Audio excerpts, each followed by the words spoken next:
Please subscribe to keep this channel alive, and like, share, and comment on how we can improve our videos. It's very important. Thanks. Heredity and opportunity. You are not barred from attaining greatness by heredity. No matter who or what your ancestors may have been, or how unlearned or lowly their station, the upward way is open for you. There is no such thing as inheriting a fixed mental position.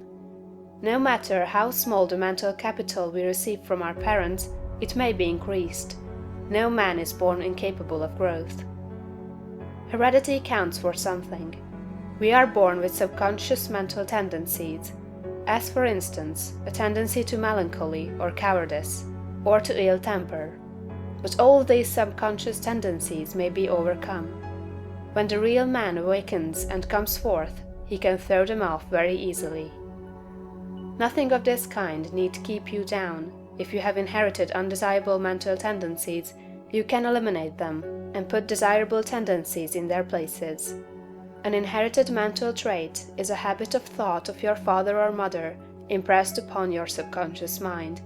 You can substitute the opposite impression by forming the opposite habit of thought. You can substitute a habit of cheerfulness for a tendency to despondency. You can overcome cowardice or ill temper. Heredity may count for something too, in an inherited conformation of the skull. There is something in phrenology, if not as much as its exponents claim. It is true that the different faculties are localized in the brain, and that the power of a faculty depends upon the number of active brain cells in its area. A faculty whose brain area is large is likely to act with more power than one whose cranial section is small. Hence, persons with certain conformations of the skull show talent as musicians, orators, mechanics, and so on. It has been argued from this that a man's cranial formation must, to a great extent, decide his station in life, but this is an error. It has been found that a small brain section, with many fine and active cells, gives as powerful expression to faculty as a larger brain with coarser cells. And it has been found that by turning the principle of power into any section of the brain, with the will and purpose to develop a particular talent, the brain cells may be multiplied indefinitely.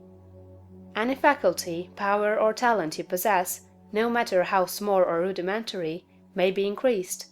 You can multiply the brain cells in this particular area until it acts as powerfully as you wish. It is true that you can act most easily through those faculties that are now most largely developed. You can do, with the least effort, the things which come naturally, but it is also true that if you make the necessary effort, you can develop any talent. You can do what you desire to do, and become what you want to be. When you fix upon some ideal, and proceed as hereinafter directed, all the power of your being is turned into the faculties required in the realization of that ideal. More blood and nerve force go to the corresponding sections of the brain, and the cells are quickened, increased, and multiplied in number.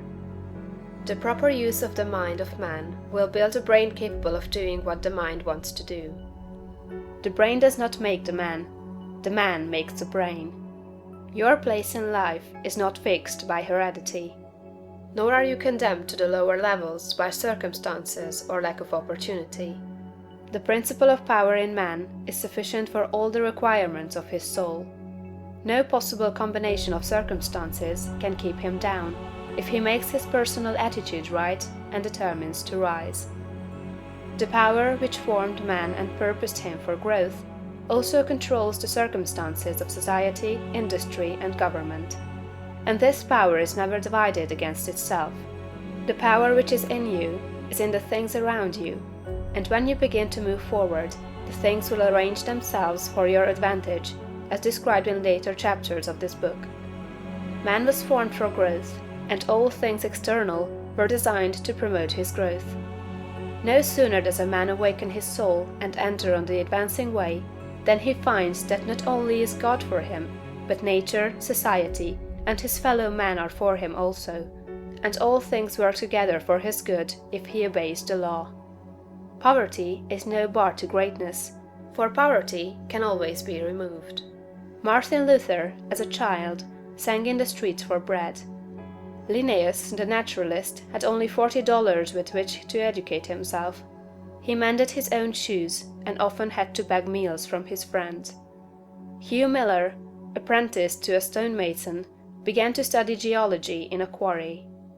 George Stephenson, inventor of the locomotive engine, and one of the greatest of civil engineers, was a coal miner, working in a mine, when he awakened and began to think. James Watt was a sickly child, and was not strong enough to be sent to school. Abraham Lincoln was a poor boy. In each of these cases, we see a principle of power in the man that lifts him above all opposition and adversity. There is a principle of power in you. If you use it and apply it in a certain way, you can overcome all heredity, and master all circumstances and conditions, and become a great and powerful personality.